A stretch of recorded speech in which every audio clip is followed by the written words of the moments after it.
Hi friends, ಎಲ್ರಿಗೂ ನಮಸ್ತೆ. Welcome back to Deepika life style and vlogs. ಎಲ್ಲರೂ ಹೇಗಿದ್ದೀರಾ? ನಾನು ಚೆನ್ನಾಗಿದ್ದೀನಿ. ಐ ಹೋಪ್ ನೀವೆಲ್ಲರೂ ಚೆನ್ನಾಗಿದ್ದೀರಾ ಅಂತ ಅಂದ್ಕೊಂಡಿದ್ದೀನಿ. ಪ್ಲೀಸ್ ಫ್ರೆಂಡ್ಸ್, ಈ ವಿಡಿಯೋನ ಫಸ್ಟಿಂದ ಕೊನೆವರೆಗೂ ಸ್ಕಿಪ್ ಮಾಡಿದೆ ನೋಡಿ. ನಿಮ್ಗೆ ಇಷ್ಟ ಆದರೆ ಲೈಕ್ ಮಾಡಿ, ಶೇರ್ ಮಾಡಿ.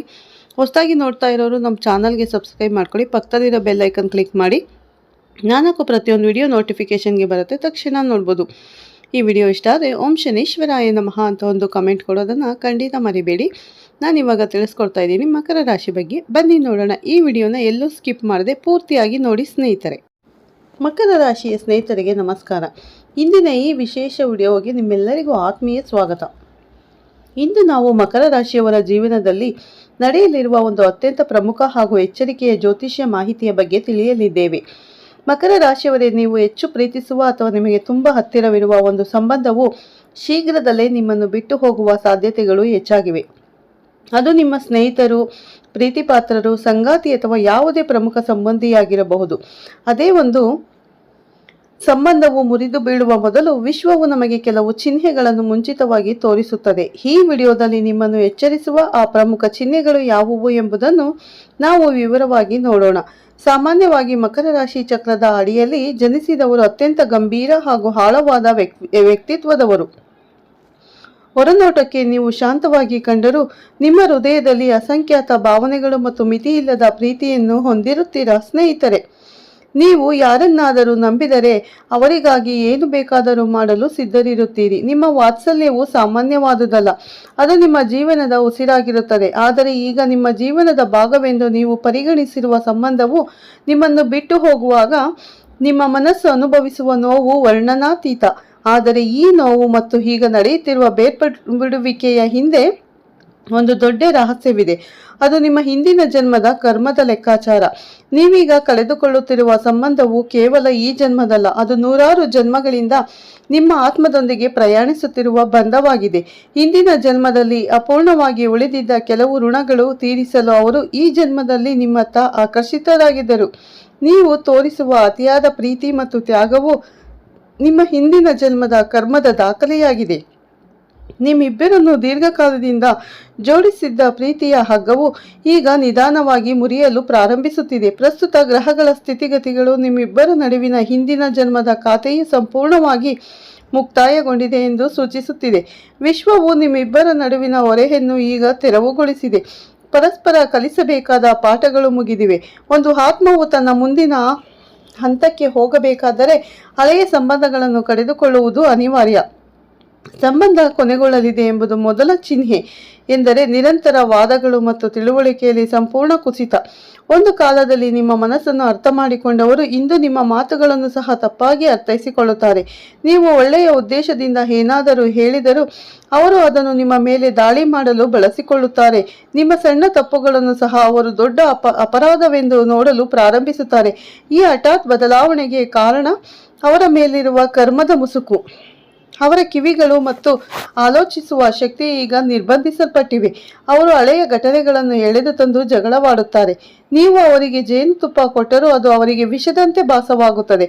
ಇದು ಕೇವಲ ಸಣ್ಣ ಜಗಳವಲ್ಲ, ಆತ್ಮವು ತನ್ನ ಬಂಧವನ್ನು ಮುರಿದು ಹೊರಹೋಗಲು ನಡೆಸುತ್ತಿರುವ ಪ್ರಯತ್ನ. ಎರಡನೇ ಚಿಹ್ನೆ ಎಂದರೆ ನಿಮ್ಮ ಸದ್ಗುಣಗಳನ್ನು ಕೊಂಡಾಡುತ್ತಿದ್ದವರು ಇದ್ದಕ್ಕಿದ್ದಂತೆ ನಿಮ್ಮಲ್ಲಿ ಕೇವಲ ದೋಷಗಳನ್ನು ಹುಡುಕಲು ಪ್ರಾರಂಭಿಸುತ್ತಾರೆ. ನೀವು ಅವರಿಗಾಗಿ ಎಷ್ಟೇ ತ್ಯಾಗ ಮಾಡಿದರೂ, ನಿಮ್ಮ ಜೀವನವನ್ನೇ ಸವಿಸಿದ್ದರೂ ಅವರಿಗೆ ಅದು ಕಾಣಿಸುವುದಿಲ್ಲ. ಬದಲಾಗಿ ನಿಮ್ಮ ಸಣ್ಣ ತಪ್ಪುಗಳನ್ನು ಪರ್ವತದಂತೆ ಮಾಡಿ ನಿಮ್ಮನ್ನು ನೋಯಿಸುತ್ತಾರೆ. ಹಿಂದಿನ ಜನ್ಮದಲ್ಲಿ ನೀವು ಅವರಿಗೆ ತಿಳಿಯದೆ ನೋವು ನೀಡಿದ್ದರೆ ಅದರ ಫಲವಾಗಿ ಈ ಜನ್ಮದಲ್ಲಿ ಅವರು ನಿಮ್ಮನ್ನು ಹಿಂಸಿಸುತ್ತಿರಬಹುದು.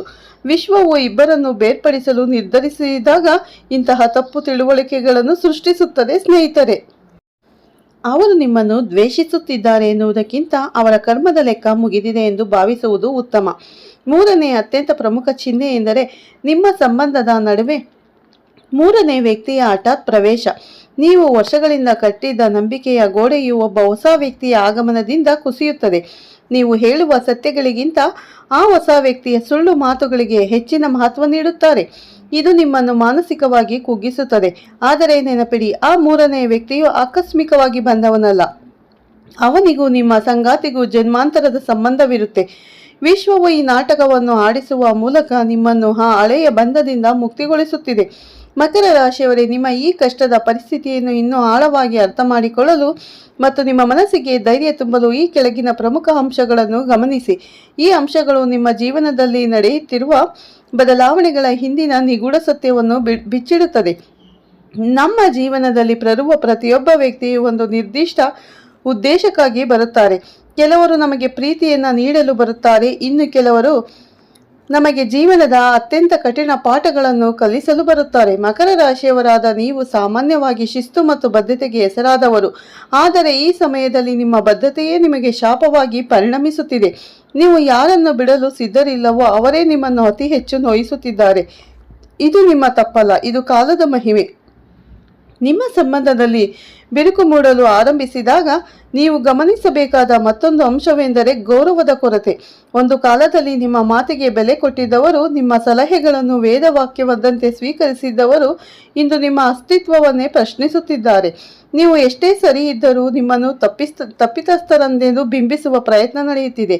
ಇದು ನಿಮ್ಮ ಆತ್ಮಗೌರವಕ್ಕೆ ಧಕ್ಕೆ ತರುವ ವಿಷಯ. ಆದರೆ ನೆನಪಿಡಿ, ಯಾರು ನಿಮ್ಮ ಮೌಲ್ಯವನ್ನು ಅರ್ಥ ಮಾಡಿಕೊಳ್ಳುವುದಿಲ್ಲವೋ ಅವರು ನಿಮ್ಮ ಜೀವನದಲ್ಲಿ ಇರಲು ಅರ್ಹರಲ್ಲ. ಗ್ರಹಗತಿಗಳ ಪ್ರಭಾವದಿಂದಾಗಿ ನಿಮ್ಮ ಸುತ್ತಮುತ್ತಲಿನ ವಾತಾವರಣವು ನಕಾರಾತ್ಮಕತೆಯಿಂದ ತುಂಬಿರಬಹುದು. ನಿಮ್ಮ ಆತ್ಮೀಯರೇ ನಿಮ್ಮ ವಿರುದ್ಧ ಪಿತೂರಿ ನಡೆಸುತ್ತಿದ್ದಾರೆ ಎಂಬ ಸಂಶಯ ನಿಮಗಿರಬಹುದು. ಈ ಸಂಶಯವು ಕೇವಲ ಭ್ರಮೆಯಲ್ಲ, ಇದು ವಾಸ್ತವದ ಪ್ರತಿಬಿಂಬ. ನಿಮ್ಮ ಶಕ್ತಿಯನ್ನು ಕುಗ್ಗಿಸಲು ಮತ್ತು ನಿಮ್ಮನ್ನು ಮಾನಸಿಕವಾಗಿ ಸೋಲಿಸಲು ಕೆಲವು ಶಕ್ತಿಗಳು ಕೆಲಸ ಮಾಡುತ್ತಿವೆ. ಆದರೆ ಮಕರ ರಾಶಿಯ ಅಧಿಪತಿ ಶನಿದೇವನು ನ್ಯಾಯದೇವನಾಗಿದ್ದಾನೆ. ನೀವು ಸತ್ಯದ ಹಾದಿಯಲ್ಲಿದ್ದರೆ ಅಂತಿಮವಾಗಿ ಜಯ ನಿಮ್ಮದೇ ಆಗಿರುತ್ತದೆ. ಈ ಸಂಕಷ್ಟದ ಕಾಲವು ಕೇವಲ ತಾತ್ಕಾಲಿಕ ಮೂರನೇ ವ್ಯಕ್ತಿಯ ಪ್ರವೇಶದ ಬಗ್ಗೆ ಹೇಳುವುದಾದರೆ ಆ ವ್ಯಕ್ತಿಯು ಕೇವಲ ಒಂದು ನಿಮಿತ್ತ ಮಾತ್ರ. ನಿಮ್ಮ ಸಂಗಾತಿ ಅಥವಾ ಆತ್ಮೀಯರು ಆ ವ್ಯಕ್ತಿಯ ಮಾತುಗಳಿಗೆ ಮರಳಾಗುತ್ತಿದ್ದಾರೆ ಎಂದರೆ ಅವರ ಬುದ್ಧಿಶಕ್ತಿಯು ಕ್ಷೀಣಿಸಿದೆ ಎಂದರ್ಥ. ಗರ್ಭದ ಪ್ರಭಾವವಿದ್ದಾಗ ಮನುಷ್ಯನಿಗೆ ಒಳ್ಳೆಯದು ಮತ್ತು ಕೆಟ್ಟದರ ನಡುವಿನ ವ್ಯತ್ಯಾಸ ತಿಳಿಯುವುದಿಲ್ಲ. ಅವರು ಈಗ ಮಾಡುತ್ತಿರುವ ತಪ್ಪುಗಳಿಗೆ ಭವಿಷ್ಯದಲ್ಲಿ ಖಂಡಿತವಾಗಿಯೂ ಪಶ್ಚಾತ್ತಾಪ ಪಡುತ್ತಾರೆ. ಆದರೆ ಅಷ್ಟರೊಳಗೆ ಕಾಲ ಮಿಂಚಿ ಹೋಗಿರುತ್ತದೆ. ನೀವು ಆ ಸಮಯದಲ್ಲಿ ಅವರ ಮರಳುವಿಕೆಗಾಗಿ ಕಾಯದೆ ನಿಮ್ಮ ಸ್ವಂತ ಬೆಳವಣಿಗೆಯತ್ತ ಗಮನಿಸಿ.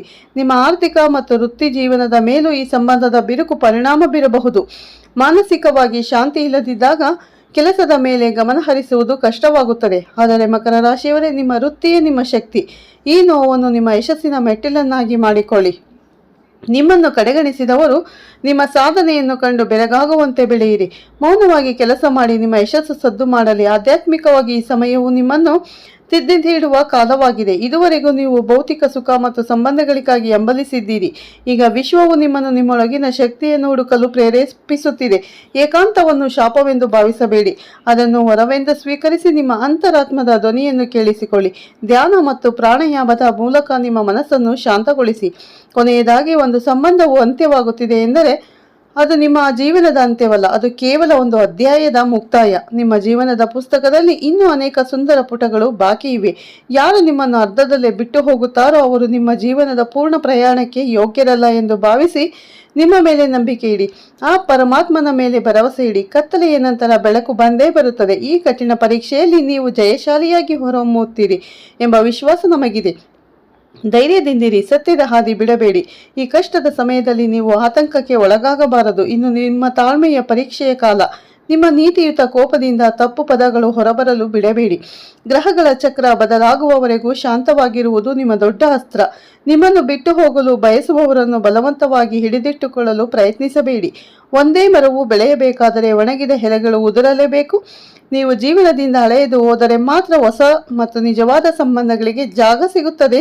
ಸ್ನೇಹಿತರೆ, ವಿಶ್ವವು ನಿಮ್ಮಿಂದ ಏನನ್ನಾದರೂ ತೆಗೆದುಕೊಂಡರೆ ಅದು ನಿಮಗೆ ಇನ್ನೂ ಉತ್ತಮವಾದದನ್ನು ನೀಡಲು ಸಿದ್ಧವಾಗಿದೆ ಎಂದರ್ಥ. ಮಕರ ರಾಶಿಯವರೇ, ನೀವು ನೈಸರ್ಗಿಕವಾಗಿ ಶಿಸ್ತು ಮತ್ತು ಕರ್ತವ್ಯಕ್ಕೆ ಹೆಚ್ಚಿನ ಪ್ರಾಮುಖ್ಯತೆ ನೀಡುವವರು. ನೀವು ಒಂದು ಸಂಬಂಧವನ್ನು ಉಳಿಸಿಕೊಳ್ಳಲು ನಿಮ್ಮ ಪ್ರಾಣವನ್ನೇ ಪಣಕ್ಕಿಡುತ್ತಿದೆ. ಆದರೆ ಈಗಿನ ಪರಿಸ್ಥಿತಿಯಲ್ಲಿ ನಿಮ್ಮ ಆ ಅತಿಯಾದ ಕಾಳಜಿಯೇ ಅವರಿಗೆ ಕಿರಿಕಿರಿಯಾಗಿ ಕಾಣಿಸುತ್ತಿದೆ. ನೀವು ಅವರ ಒಳ್ಳೆಯದಕ್ಕಾಗಿ ಹೇಳುವ ಮಾತುಗಳು ಅವರಿಗೆ ಸ್ವಾತಂತ್ರ್ಯವನ್ನು ಕಸಿದುಕೊಳ್ಳುವಂತೆ ಭಾಸವಾಗುತ್ತಿದೆ. ಇದು ನಿಮ್ಮ ವ್ಯಕ್ತಿತ್ವದ ದೋಷವಲ್ಲ, ಬದಲಾಗಿ ಅವರ ಹಣೆಬರದಲ್ಲಿ ಬರೆಯಲ್ಪಟ್ಟಿರುವ ಬುದ್ಧಿಭ್ರಮಣೆಯ ಕಾಲ. ಮತ್ತೊಂದು ಮುಖ್ಯ ಅಂಶವೆಂದರೆ ಭಾವನಾತ್ಮಕ ಬ್ಲಾಕ್ಮೇಲ್. ನಿಮ್ಮನ್ನು ಬಿಟ್ಟು ಹೋಗಲು ಬಯಸುವವರು ನಿಮ್ಮ ಹಳೆಯ ತಪ್ಪುಗಳನ್ನು ಪದೇ ಪದೇ ನೆನಪಿಸಿ ನಿಮ್ಮನ್ನು ಅಪರಾಧಿ ಭಾವನೆಗಳಲ್ಲಿ ಮುಳುಗಿಸಲು ಪ್ರಯತ್ನಿಸುತ್ತಾರೆ. ನೀವು ಅನುಭವಿಸಿದ ನೋವು, ಮಾಡಿದ ತ್ಯಾಗ ಎಲ್ಲವನ್ನು ಶೂನ್ಯ ಮಾಡಿ ನೀವು ಮಾಡಿದ ಒಂದು ಸಣ್ಣ ತಪ್ಪನ್ನು ಹಿಡಿದು ನಿಮ್ಮನ್ನು ಕೆಟ್ಟವರನ್ನಾಗಿ ಚಿತ್ರಿಸುತ್ತಾರೆ. ಇದು ಅವರ ಮನಸ್ಸಿನ ಮೇಲೆ ಆವರಿಸಿರುವ ನಕಾರಾತ್ಮಕ ಶಕ್ತಿಯ ಪ್ರಭಾವ. ಈ ಸಮಯದಲ್ಲಿ ನೀವು ಅವರ ಮಾತುಗಳಿಗೆ ಅತಿಯಾಗಿ ತಲೆ ಕೆಡಿಸಿಕೊಳ್ಳದೆ ಮೌನವಾಗಿರುವುದು ಒಳ್ಳೆಯದು. ವಿಶ್ವವು ಒಂದು ಸಂಬಂಧವನ್ನು ಕಡಿದುಕೊಳ್ಳುವ ಮೊದಲು ನಿಮ್ಮನ್ನು ಮಾನಸಿಕವಾಗಿ ಸಿದ್ಧಗೊಳಿಸುತ್ತದೆ. ಇಂತಹ ಕಹಿ ಘಟನೆಗಳನ್ನು ಸೃಷ್ಟಿಸುತ್ತದೆ. ಮಕರ ರಾಶಿಯಾದ ನೀವು ಸಾಮಾನ್ಯವಾಗಿ ಬದಲಾವಣೆಯನ್ನು ದ್ವೇಷಿಸುತ್ತೀರಿ. ನೀವು ಸುಲಭವಾಗಿ ಯಾರನ್ನು ಬಿಟ್ಟುಕೊಡುವುದಿಲ್ಲ. ಅದಕ್ಕಾಗಿಯೇ ದೇವರು ಆ ಸಂಬಂಧದಲ್ಲಿ ಅತಿಯಾದ ಕಹಿಯನ್ನು ತುಂಬುತ್ತಿದ್ದಾನೆ. ಆ ಕಹಿ ಎಷ್ಟು ಹೆಚ್ಚಾಗುತ್ತದೆ ಎಂದರೆ ಒಂದು ಹಂತದಲ್ಲಿ ನೀವೇ ಬೇಡಪ್ಪ ಈ ಸಂಬಂಧ ಎಂದು ದೂರ ಸರಿಯುವಂತೆ ಮಾಡುತ್ತದೆ. ಇದು ನಿಮ್ಮನ್ನು ಮುಂದಿನ ಸುಂದರ ಜೀವನಕ್ಕೆ ಸಿದ್ಧಗೊಳಿಸುವ ದೈವಿಕ ತಂತ್ರ. ಈ ಬೇರ್ಪಡುವಿಕೆಯ ಹಿಂದೆ ಆರ್ಥಿಕ ಕಾರಣಗಳು ಅಥವಾ ಸಾಮಾಜಿಕ ಅಂತಸ್ತಿನ ಬದಲಾವಣೆಗಳು ಸಹ ಇರಬಹುದು. ನೀವು ಕಷ್ಟಪಟ್ಟು ಸಂಪಾದಿಸಿದ ಗೌರವ ಅಥವಾ ಆಸ್ತಿಯ ಮೇಲೆ ಕಣ್ಣಿಟ್ಟಿರುವವರು ನಿಮ್ಮನ್ನು ದಾರಿ ತಪ್ಪಿಸಲು ಪ್ರಯತ್ನಿಸುತ್ತಿರಬಹುದು. ನಿಮ್ಮ ಆತ್ಮೀಯರೇ ನಿಮ್ಮ ಬೆನ್ನಿಗೆ ಚೂರಿ ಹಾಕುವ ಸಾಧ್ಯತೆಗಳಿವೆ. ಮಕರ ರಾಶಿಯವರೇ, ನೀವು ಎಲ್ಲರನ್ನು ಕುರುಡಾಗಿ ನಂಬಬೇಡಿ. ನಿಮ್ಮ ರಹಸ್ಯಗಳು ಅಥವಾ ಆರ್ಥಿಕ ಸ್ಥಿತಿಯನ್ನು ಈ ಸಮಯದಲ್ಲಿ ಯಾರೊಂದಿಗೂ ಹಂಚಿಕೊಳ್ಳಬೇಡಿ. ಸಂಬಂಧದ ನಡುವೆ ಮೂರನೇ ವ್ಯಕ್ತಿಯು ಕೇವಲ ದೈಹಿಕವಾಗಿ ಪ್ರವೇಶಿಸುವುದಿಲ್ಲ, ಬದಲಾಗಿ ಅವರ ಆಲೋಚನೆಗಳ ಮೂಲಕವೂ ಪ್ರವೇಶಿಸಬಹುದು. ನಿಮ್ಮ ಸಂಗಾತಿಯ ಮನಸ್ಸನ್ನು ಕೆಡಿಸುವ ಕೆಲಸ ನಿಮ್ಮ ಸಂಬಂಧಿಕರಿಂದ ಅಥವಾ ಸ್ನೇಹಿತರಿಂದಲೇ ನಡೆಯುತ್ತಿರಬಹುದು. ಅವರು ನೀಡುವ ತಪ್ಪು ಸಲಹೆಗಳು ನಿಮ್ಮ ಸಂಸಾರದಲ್ಲಿ ಬಿರುಗಾಳಿ ಎಬ್ಬಿಸುತ್ತಿದೆ.